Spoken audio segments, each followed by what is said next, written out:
ሊሞቱ ይችላሉ። ደግሞ የታወቀ ነው የወልቃይት ጥይት የታወቀ ነው። ምድረ ሰማይ ሾሆነ ሆና የነበረችው ምንድነው የሚያደርገው? ከፋይ ተደብቆ 10 ሆኖ ለ1 ሺህ ይገጥማል። 10 ሰው ጥሎ ነው የሚሄደው። ከፋይ ማለት ምንድነው ስሙ ራሱ? ደም የመለሰ አውጥቶ በወንድሙ እንዲረሸን ተደረገ። ወንድሙ ነው የሚገድለው። የከፋይ ታጋይ ተማረከ ይሞታል ብቻ። በሰዓቱ የነበሩ የወያኔ ታጋዮችም በጣም እንደሚፈሩት ሲሉኝ ነበር። 80 ዓመት አሁን ይዘት ሄዳለ። አይነ ስውርም ወስቶ አስረዋል። አንድ ጥይት አንድ ሰው ነው እዛ የምትወድቀው። በጣም ተኳሽ ነው። አንገት ለይቶ ዝግራ እንኳን ከአንገቷ በላይ ነው ከፋኝ መጥቶ የሚበላ። ወያኔ ያው የወልቃይት ጠገዴ ሱሪ ያውቀዋል። አሁን ከወያኔ ከመጀመሪያ አዲስ አበባ ሲጋው ከበዚህ አልገባም ጠቅላላ። ከፋይ ተማርኮ አያውቅም። ከሚገርም ግንባሩ ጥይት ገባበት ከሆነ እንጂ ተማርኮ አያውቅም። ቃፍቲያ መጥተው የካቲት ወር ውጊያ የከፈቱብን አማራነታችን ለመደፍጠጥ የትጥቅና የስንቅ አቅርቦት ነበረ። ከህዝቡ ጋር የነበረው መናበብ ምን ይመስል ነበር?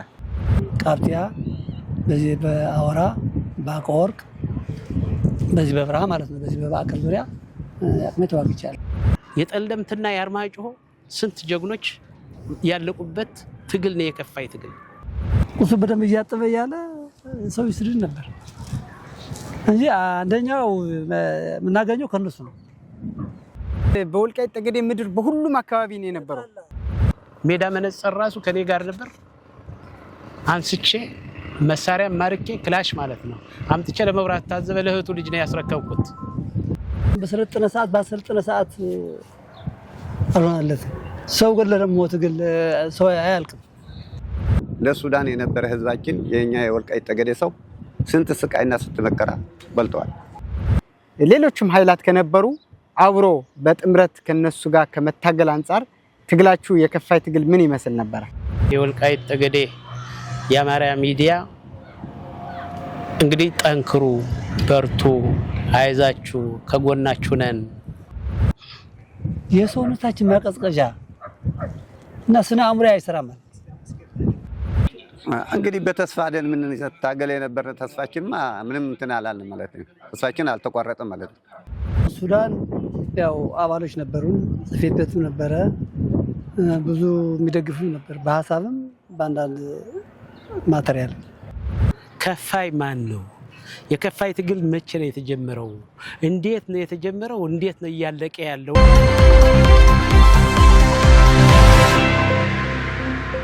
ሰላም ጤና ይስጥልኝ። እንደምን አላችሁ? የወልቃይት ጠገዴ የአማራ ሚዲያ ተከታታዮች፣ የወልቃይት ጠገዴ የአማራ ሚዲያ በተለያዩ ሁነቶችን ወደ እናንተ ማድረሱን ቀጥለዋል። የተለያዩ ቃለ መጠይቆች፣ ልዩ ልዩ ትንታኔዎችና ወቅታዊ ሁኔታዎችን ወደ እናንተ ማድረሱን ቀጥለዋል።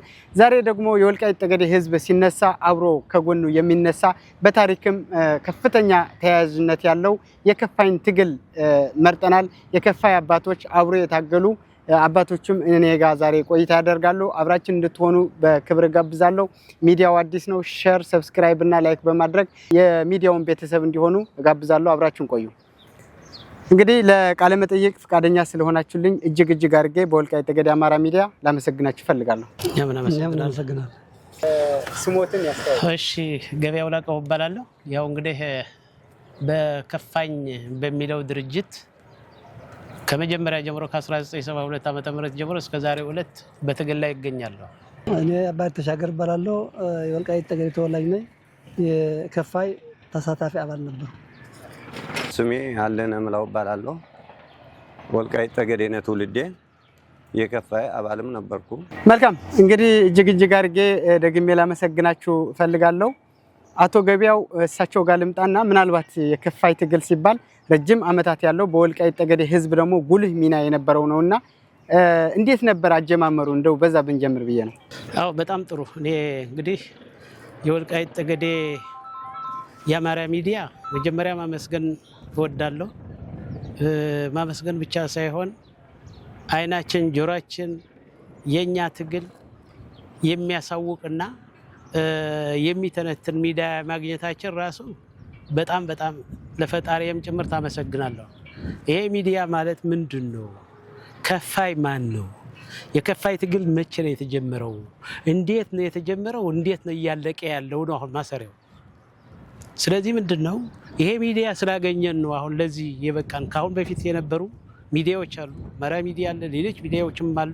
ብዙ ዘመን ብዙ ጊዜ አስተላልፈዋል። ለነሱ ትልቅ ክብር አለ። ስንታገልም ከመጀመሪያ ጀምሮ በትግል ላይ ያሉ የኛ ማንነትና የኛ ትግል የከፋይ ትግል የከፋይ ድርጅት እያንጸባረቁ የቆዩ ሚዲያዎች እና የአማራ ክልል አሚኮ ማመስገን ፈልጋለሁ።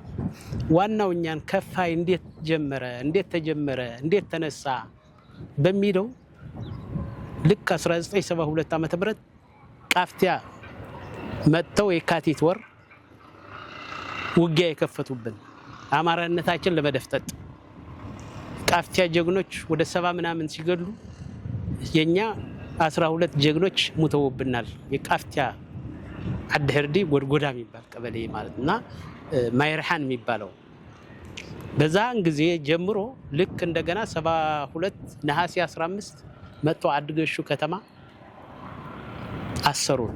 56 ሰው ነው ያሰሩን። እነ ማሙ ዘውዴ ሲታሰሩ፣ እነ በሬ ሀጎስ፣ እነ ጎይቶም ሀር አማራ በመሆናችን ብቻ ነው ያሰሩን ማለት አሳደዱን። ምክንያቱም በዛን ጊዜ ያሰቡት ምንድነው አለ የሚባል ወንድ አለ የሚባል ባላባቱ ማጥፋትና አልጋ ባልጋ የሆነ ወልቃይት ለመውረር ነው ያሰቡት። ከዛ ልክ እኔ ከነሱ ጋር ያው በገመድ ታስሬው እያለሁ ከ56 ሰው ወደ 30 ምናምን ሰው አብረው ታስረው ነበር። እኔ ታስሬው በገመድ እንዲህ ነው የታሰርኩ። በዚህ ገመድ ማለት ነው ያሰሩኝ። ጀነራል ሳሞራ ዮኑስ ሐሰን ሽፋ የሚባለው የፌደራል ፖሊስ አዛዥ የነበረ እና ዮሴፍ ዘለለው አሁን ባለፈው አሜሪካ የሞተ እነሱ ሶስቱ ነው አዛዦች የነበሩ ያሰሩን ማለት ነው። ሌሎችም በሙሉ ያጠፏቸው እነሱ ናቸው። ይሄ ነው ትግሉ። ትግሉ ምንድነው? አለማንነታችን ልጫን ስንል አለማንነታችን ልንጫን የትግራይ ማንነት በጉልበት ሊጩንን ሲመጡ ወጣ ከፋኝ አለ።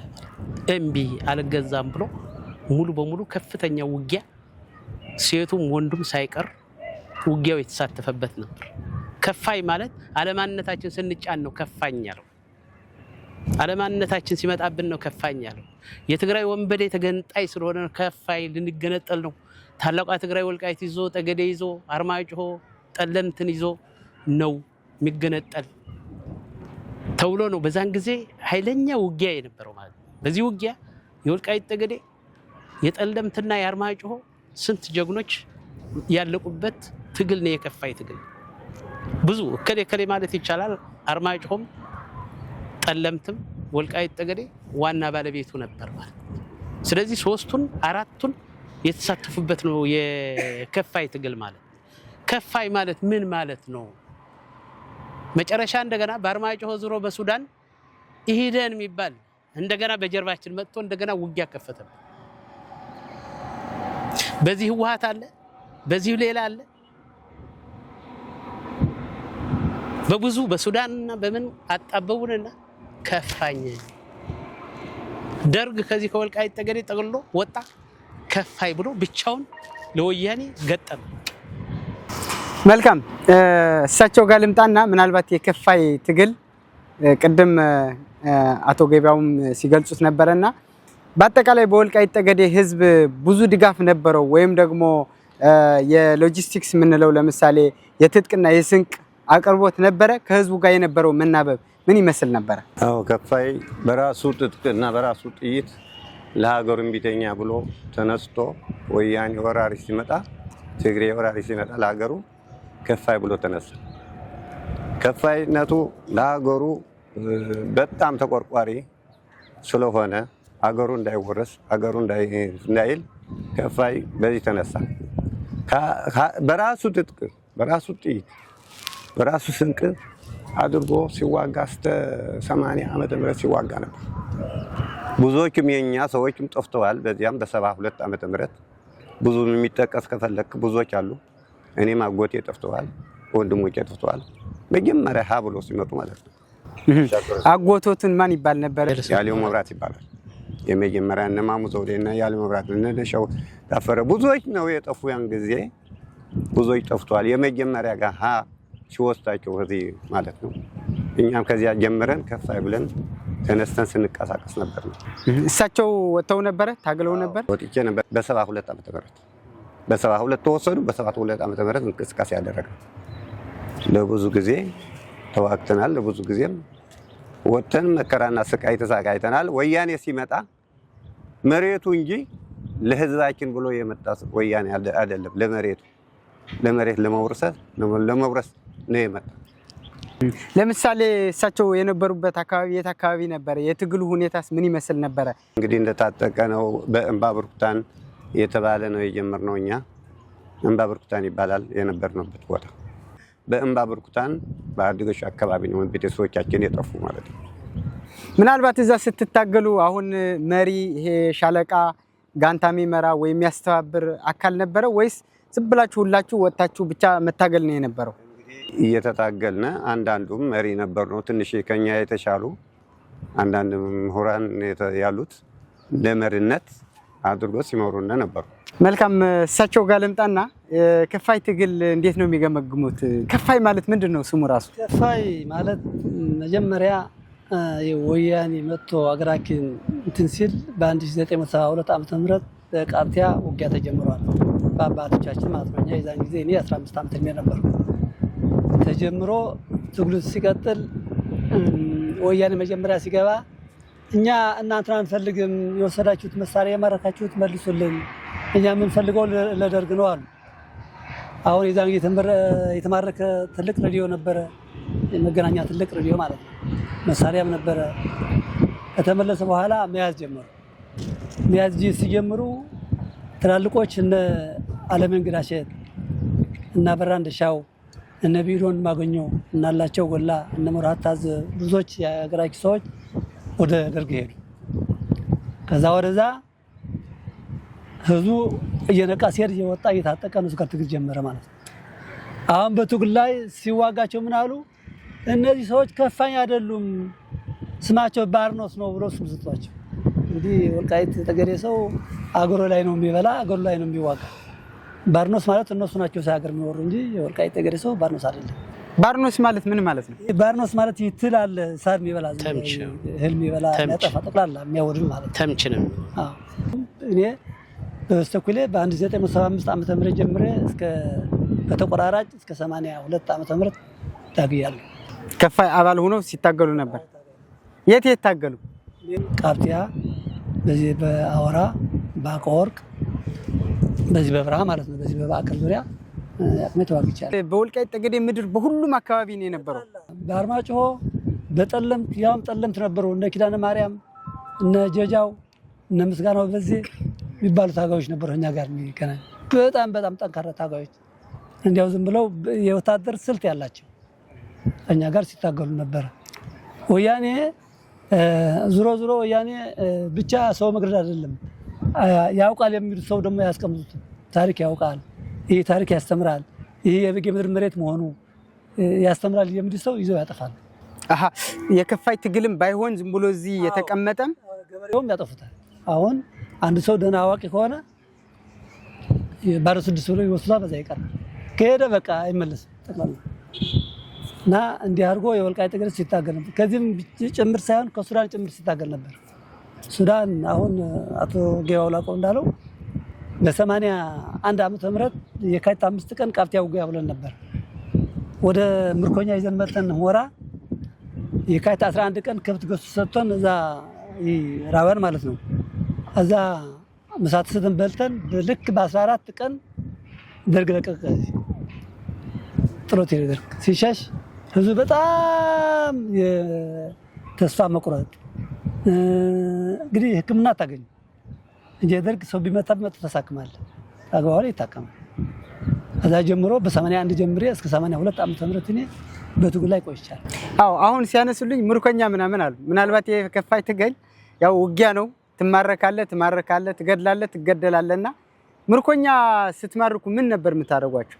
እንይዛቸዋለን። ዝሮ አንድ ነገር ይቅርታ እንጂ የከፋይ ታጋይ ተማረከ የለም ይሞታል ብቻ እንጂ በእውነት እኔ ካለሁባት ጀምሮ የከፋይ ታጋይ ተማርኮ ተብሎ የሄደ ሰው የለም እኔ በማውቀው ማለት ነው።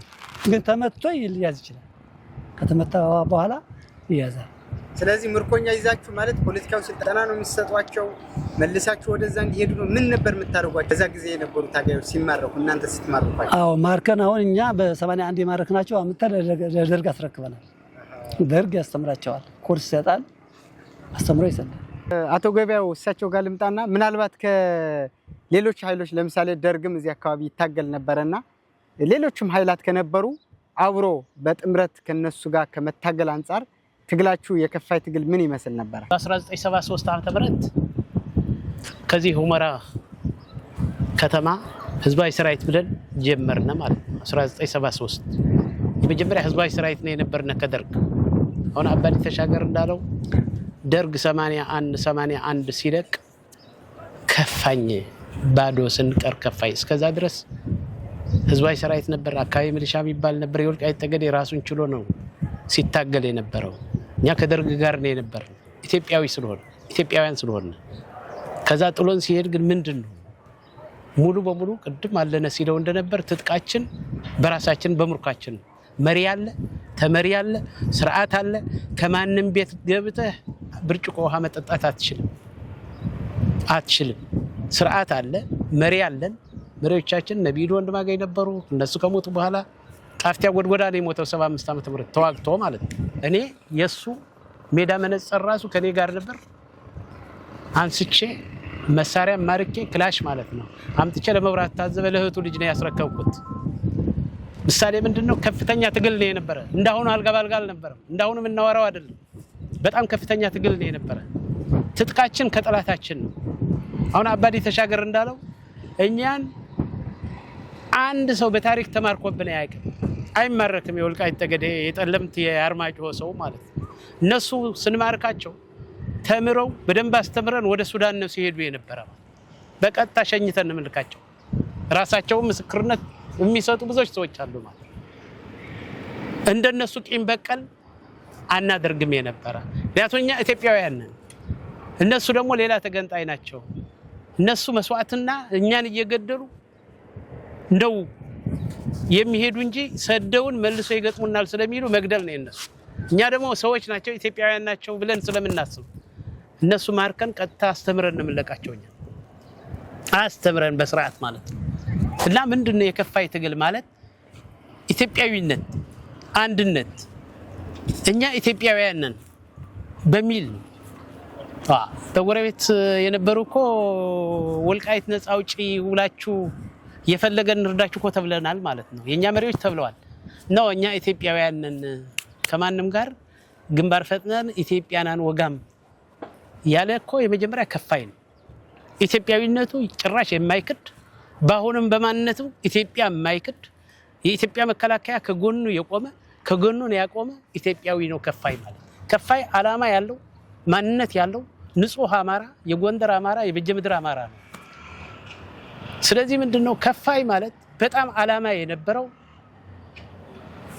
እና እስካሁን ድረስ የቀጠለ የሐቀኞች ትግል እስካሁን ያልሞተ እስካሁን ለነጻነት ያበቃን የነሱ ደምና የነሱ ንጹህ አማራነት ነው ለዚህ ደረጃ ያደረሰን ማለት ምክንያቱም እነሱ አላማ ነበራቸው ንጹህ ኢትዮጵያውያን ናቸው አገር አላቸው ትውልድ አላቸው እትብታቸው ከተቀበረው በታ ነው የተታገሉትና እንደማንም ሊወሩ አይደለም ይሞቱ እንዳይወረሩ ሞቱ ዛሬ የነሱ ደግሞ ይሄው የወልቃይት ጠገዴ አማራ ነፃ አውጥቷል ማለት ነው ማንነታችን ጠየቅና በማንነት ደግሞ እንደገና ነፃ ወጥተናል አሁን ይሄንን ነፃነታችን ያገኘን የነሱ ደምና የነሱ ትግል ያስቀጠል ነው እኛን ማለት እዛም ጊዜም ነበርና አሁንም አለን ማለት ሁላችንም ሁሉ የወልቃይት ጠገዴ ህዝብ በሰዓቱ ከፍተኛ ትግል ሲያደርግ የነበረ የወልቃይት ጠገዴ ህዝብ ነው ትላልቅ እናቶች እኮ ከፋኝ ከጉኛዋ ነው ደብቃ የምታስቀረው ከጉኛዋ ምክንያቱ የሰው ገንዘብ አይነካም የሰው ህይወት አይገድልም እርስ በርሱ አይጋደልም እኛን ወያኔ ነው ጥላታችን አሁን የእርስ በርስ ግድያ እንተው ማህበረሰቡ አጠቃላይ የቁርሾው ትቶ አንድነት የሚያመጣበት ተውሎ ተማማለ ደም የመለሰ አውጥቶ በወንድሙ እንዲረሸን ተደረገ ወንድሙን የሚገድሉ ሌላ ደም እንዳይገባ ማለት ነው እስከዚህ ድረስ ጥሩ ስርዓት ጥሩ ህግ ከፋይ መስርቶ ወጥቷል ወልቃይት ውስጥ ከዛ በኋላ ደምነት ቀርቷል ጠፍቷል አሁን ደምነት ይባል በከፋይ ነው የጠፋ ምክንያቱም ወያኔና ወያኔ ብቻ ነው ጠላት አለው። ትናንት አጎቴ ሞተ፣ አባቴ ሞተ፣ አሁንም ዛሬ መጋደል የለብንም። ታጋዮች መቀነስ የለብንም። ታጋይ መቀነስ የለበትም። በርስ ታጋይ ማምጣት ነው ያለብን እንጂ ታጋይ መቀነስ የለብንም። ምናልባት እዚህ ለምሳሌ ቅድም ሲባል ነበረ በየቦታው ነው የከፋይ ታጋይ የነበረው። ለምሳሌ ጠለምት ካለው እዚህ ሁመራ አካባቢ ካለው በዚህ ወልቃይት ወይም ጠገዴ ካለው በተናባችሁ በምን ነበር የምትገናኙት? ባንድ ላይ አት የሁሉም አንድ መሪ ነው ያለው? በየአካባቢው የየራሱ መሪ ነበረው? እንዴት ነበር? አዎ የራሱ የጠለምት መሪ አለው፣ የወልቃይት መሪ አለው፣ የቃፍቲያ መሪ አለው፣ የጠገዴ መሪ አለው፣ የአርማጭሆ ራሱ የቻለ መሪ አለው። ከዚህ እስከ መተማ እኮ ነው የነበረ ቦታችን። ዋና ራስ ቦታችን ጎንደር ትክል ድንጋይና መተማ ገንደ ውሃ ሸህዲ ነው የነበረ። ሰፊ ቦታ ነው እኮ ይሄ ሙሉ በቃ በከፋይ ነው ሲስተዳደር የነበረ። ደጀና ብቻ እኮ ነው ቀርታ የነበረች ወልቃይት። ወያኔ እኮ ጠቅሎ ተሻግሯል ትግራይ በከፋይ ዘመን ማለት ነው። 1000 ጦር ቢኖርም 10 ሆኖ ከፋይ ይገጥመዋል። መጥቶ ነው የሚሄደው፣ አይታይም። እሱ ላይ እንደው ምን የሆነ ሰዓት ላይ የሆኑ አባቶች ያጫውቱኝ ነበረ። የከፋይ በጣም ጥቂት የሰራዊት ሆኖ ብዙ ሰራዊት ላለው ይመታል። በቃ በሰዓቱ የነበሩ የወያኔ ታጋዮችም በጣም እንደሚፈሩት ሲሉኝ ነበር። አዎ ምድረ ሰማይ ሸሆነ ሆና የነበረችው ምንድነው የሚያደርገው? ከፋይ ተደብቆ 10 ሆኖ ለ1000 ይገጥማል። 10 ሰው ጥሎ ነው የሚሄደው። አንድ ጥይት ለአንድ ሰው ናት። እንደገና አንገት ለይተን የምትመታ ዝም ብለህ ጥይት ማንጋጋት የለም።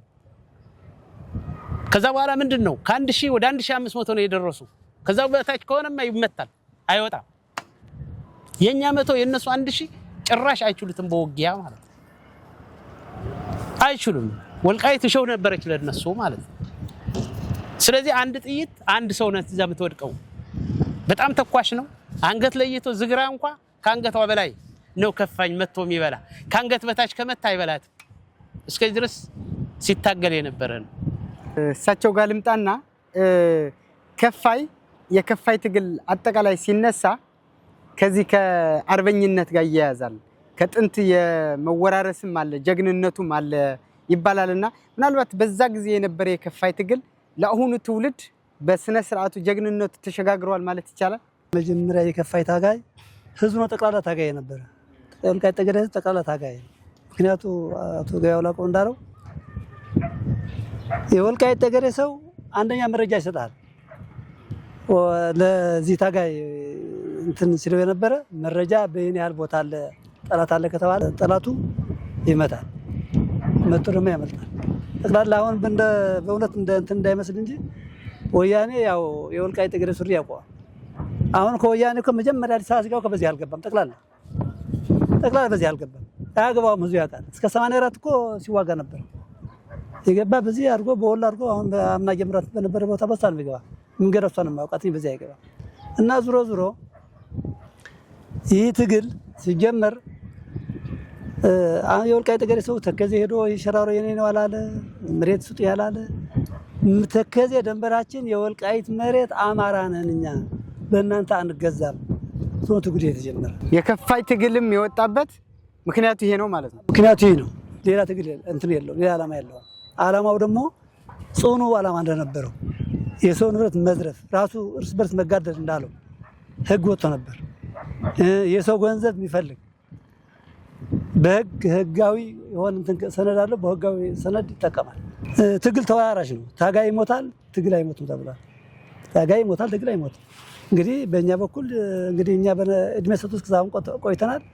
አሁን የሞቱ ሰዎች ሽባባው አበበ እና አዘው ይርጋ የሚገርም ነገር እነ ሽባባው አበበ ገድለው አንድ ቀን ሙሉ ከጥር ጋር ተዘርግተው ብለዋል። አዘው ይርጋ ደግሞ ከቤተ ክርስቲያን እንዳይቀበር ከቤተ ክርስቲያን ውጭ እንደ ውሻ ዳንሻ ሚካኤል ቁጥ ተቀብሯል። የሚገት ተወልዶ ካደገበት ሀገር የከፋይ ታጋይ ናቸው። የከፋይ ታጋይ ኑረው ከዛ ሰው ሲበታተን ኤርትራ ሄዱ። በአርበኛ ግንባር መተው ሲዋጉ አጋጣሚ መስዋዕት አጋጠማቸው። አይቀበሩም ተብለው ከቤተ ክርስቲያን ውጭ እንደ ውሻ ተቀበሩ። ወያኔ ጠቅላላ ጸረ አማራ መሆኑ በተለይ የወልቃይት ጠገዴ ሰው አማራ ነኝ ስለሚላቸው በአማራነቱ ትግሉ ስለሚያውቁ ጠቅላላ አሁን ትንሽ አዋቂ የሚጽፍ የሚያነብ ካዩ ቀጣጥፍቶ ነው የሚያድረው እና እንዴት ሲያደርጉ ነበር። መልካም እሳቸው ጋር ልምጣና እኔ እሰማለሁ ብዙ ቦታ ላይና በ17 የትግል ዓመት ብለው ህወሓት በሚያስቀምጡት ወደ 60 ሺህ የሚሆኑ ተሰውተውብናል ይላሉ። ከዛ ውስጥ ደግሞ አብዛኛው ያለቀው በወልቃይት ጠገዴ ምድር ነው ይላሉ። በሰዓቱ እንግዲህ አሁን ስትሉት እንደነበረ ደግሞ ወልቃይት ጠገዴ በዋናነት ሲታገል የነበረ ከፋይ ነውና ስለዚህ ከፋይ ለወያኔ ሰራዊት ማለቅ ወይም ደግሞ መውደም ከፍተኛ ድርሻ ነበር ማለት ይቻላል። አዎ ይቻላል። እንግዲህ ከፍተኛ እንትን ነበረው ስለ ሀገሩ ብሎ ሲመጣበት በኃይል ወረራ ሲወረው ሲመጣ ተታግለዋል። እስከ 11 ዓመት እስከ 20 ዓመት ተታግለዋል። እሱ ትግሉ ሊሞቱ ይችላሉ። ደግሞ የታወቀ ነው። የወልቃይት ጥይት የታወቀ ነው። ትግሉም እንደዚህ ያደረገ ነው። እነሱ ግን ለወረራ ለኛ ለኢትዮጵያ ለመወረራ ነው የመጡ። እነሱ ልክ እንደ ኢትዮጵያ ሳይሆን እኛ አማራ ነን። አማራ በማለታችን እነሱ ወረራ ነው የመጡ በሀገራችን ማለት ነው። ያውም ከሚገርም ትልቅ አዋቂ ከሆነ ቅድሚያ እነሱ ነው የሚያጠፉት። ወያኔ የነበረ እንትኑ ትግሉ ማለት ነው። የወያኔ ትግል አዋቂ ገበሬ አራሽ ከሆነ ይሄ በመጀመሪያ ነው የሚያጠፉት ካገኙት። ስለዚህ ብለን ግን ከፋይ ትግሉ ተቀጣጥሎ የተነሳ በዚህ አይነት ነው። ከፋይ ያቃጣጠለው እስካሁን ድረስም በከፋይነት እስካሁን ድረስ ደርሰዋል ማለት ነው። እስካሁንም አለ። ከፋይ በጀመረው ባቃጣጠለው ትግል እስካሁንም ያው እንደምታውቁት ያው ነው። እንግዲህ እኛ አማራ በመሆናችን ሀብት በመኖራችን መሬታችን ልም በመሆኑ ካልሆነ በስተቀር ሌላ ተከዜ ሄደን ተሻግረን መሬት ስጡን አላልናቸው። የሚገርማችሁ በዛ ጊዜ እንግዲህ ስትታገሉ የክላሽ አይነት ሊኖሩ ይችላሉ። እንዳሁኑ ዘመናዊ ላይሆን ይችላል እና ምን ክላሽ ነበር ሲማርክም ሲታገልበት የነበረ የከፋይ? እንግዲህ ክላሽል በጊዜው ነበር፣ በደርግም ይመጣ ነበር፣ በአንዳንድም ነበር። ክላሽል ነበር፣ ጓንዴም ነበር በወቅቱ ብነከላሽል ነው ጓንዴ እና ብሬንም ነበር። ታጥቋል። ማርኮ ነው የታጠቀው። ይሄ በራሱ በጅግንነቱ ማርኮ ታጥቋል። ይሄ ነገር ከፋይ እንደ ቀላል ነገር አሁን ስትናገረው በቀላል መስሎ ነው የሚሰማ ማለት ነው። ከአንገት በላይ ነው እንጂ ከአንገት በታይ አይመጣም። ሰው ከፋይ የነበረበት ጊዜ ግን ስለምን ስለ ሀገሩ ብሎ ነው። ሌላ ሀገር ትግራይ ሄዶ አልተዋጋም። በአርማጮ በጠገዴ በወልቃይት በጠለምት ሁሉ ተነስተዋል ነበር ያን ጊዜ። እኛ ግን የወያኔ እንትን ግን በደል የበደለን ነገር ተነግሮ አያልቅም። ወያኔ የበደለው ለህዝባችን ማለት ነው። ህፃንም ሳይ አስሮ ይሄዳል። ሴቶችም ሳይቀር ታስረዋል። ሴቶችም ጭምር ታስረዋል። ጠፍተዋል ማለት የከፋይ የከፋይ ተባባሪ ደጋፊ ተብሎ እነዚያ ሴቶችም ጭምር እንደታሰሩ ማንም ሰው ያውቃል ማለት ነው። የሞቱ ሰዎች መቼም ምን ብዬ ልቆጥር፣ ሰዎች ብዙ ጠፍቶብናል። በእኛ በወልቃይት በጠገዴ በሁሉ በሀገር ብዙ አዛውንትና ብዙ እንትን የ80 ዓመት አስረው የሚሄዱ ሰዎች ናቸው እነዚህ ሰዎች። በዚህ የተነሳ እኮ ባህር የገባል በባህር የወጣ እንደሆነ መኪና አለ ካወቃችሁ፣ በባህር ገብቶ ይሄዳል። በእነሱ ችግርና መከራ የደረሰው ተከዜ ተሻግሮ የገባ በእነሱ እጄ አልሞትም ብሎ ባህር ገብቶ አርበኛ አቶ ሰረበ በየነ እነዚህ ተደርጓል። ይሄ ለማንኛውም እንትን የማይረሳ ነገር ነው ማለት ነው። የወያኔ ነገርስ ተነግሮ አያልቅም ማለት ነው።